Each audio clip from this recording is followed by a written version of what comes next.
ఒకప్పుడు దేవగిరి అనబడేటటువంటి పట్టణంలో సుధర్ముడు అనబడేటటువంటి గొప్ప శివభక్తుడు, త్రికాల సంధ్యావందనం అలవాటైన వాడు, నిరంతరము శివ పార్థివేశార్చనకు అలవాటు పడినటువంటి మనస్సున్నవాడు, భగవంతుని యందు మనస్సు రమించడం చేత తనకిది ఉన్నదని కాని తనకిది లేదని కాని ఎన్నడూ భావన చెయ్యనివాడు, తనకి ఒకటి లేకపోవడం కూడా ఈశ్వరానుగ్రహమే అని అనుకోగలిగినటువంటి సంపన్నత కలిగిన హృదయం ఉన్నవాడు. ఇది చాలా కష్టం అండి. ఈశ్వరుడు ఒక్కొక్కరికి ఒకటి ఇవ్వడు. లోకం ఏమంటుందంటే వాళ్ళకి ఇది లేదంటుంది. కానీ వాళ్ళు అంటారు ఈశ్వరుడు మమ్మల్ని ఉద్ధరించడానికి మాకు అది ఇచ్చి ఉండకపోవచ్చు అంటారు. అది వాళ్ళ భక్తి నీకేం తెలుసు వాళ్ళనలా అని నువ్వు పాపం మూట కట్టుకుంటున్నావు. కాబట్టి ఇప్పుడు అటువంటి భక్తుడు ఒకడు ఉన్నాడు. ఆయనకి సుదేహ అని ఒక భార్య ఉన్నది. ఆమె మహాసౌశీల్యవతి, భర్తని నిరంతరము ధర్మమునందు అనువర్తించేటటువంటి స్వభావము కలిగినటువంటి తల్లి. చాలా కాలం ఇలా ఉంటుండగా వీళ్ళిద్దరికి బిడ్డలు కలగలేదు. బిడ్డలు కలగకపోతే ఈ భార్య వెళ్ళి భర్త దగ్గర బాధపడింది. ఏమండి, మన తర్వాత వంశం నిలబడడానికి, పూజామందిరంలో పూజ చేయడానికి ఇంట్లో వండిన పదార్థం ప్రేమతో అమ్మా అని పిలిచి తినడానికి బిడ్డలు లేరు. ఈ తల్లితనం లేకపోవడం నాకు చాలా బాధగా ఉంది. అందుచేత మనకి బిడ్డలు లేనటువంటి ఈ లోటు ఎలా పూడుతుంది అని భర్త దగ్గర ఏడ్చింది. ఆయన ఏమనాలండి, నిజమే, ఈ లోటు ఎలా పూడుతుంది, మనకి బిడ్డలు కలగట్లేదు అనాలి. కానీ ఆయన ఎంత గొప్ప మాట అన్నాడో తెలుసా అండి భార్యతో? ధీరుడుగాన, ధీరత్వం అంటే జ్ఞానమునందు లభించేటటువంటి స్వభావం, అటువంటి బుద్ధి ఉన్నవాడు కాబట్టి,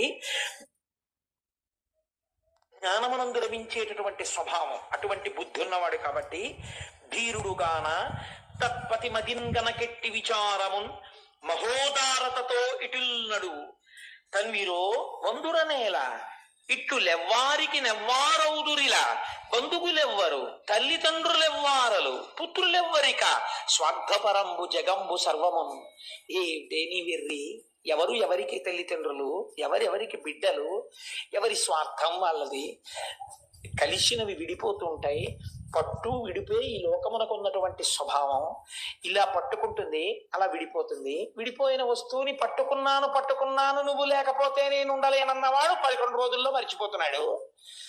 మరిచిపోయేవాడు సంతోషంగా తిరిగేస్తున్నాడు.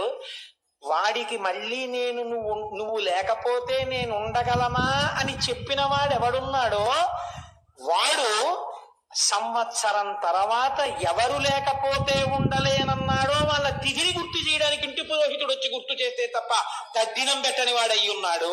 అంతటి కృతజ్ఞమే ఈ లోకం.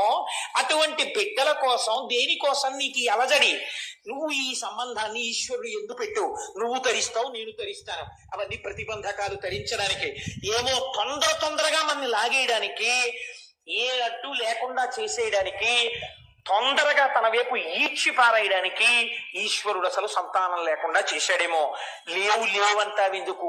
ఏది మనకి ఇవ్వడానికి అది లేకుండా చేశాడో ఈశ్వరుడు యందు మనస్సు పెట్టన్నాడు. అంటే పాపం ఆవిడ సర్దుకుంది మనస్సు. కానీ లోకం అనేటటువంటి ఒక వస్తువు ఉంది కదండి, దీనికి అనవలసిన మాట అనవాని మాట అన్నది తెలియదు.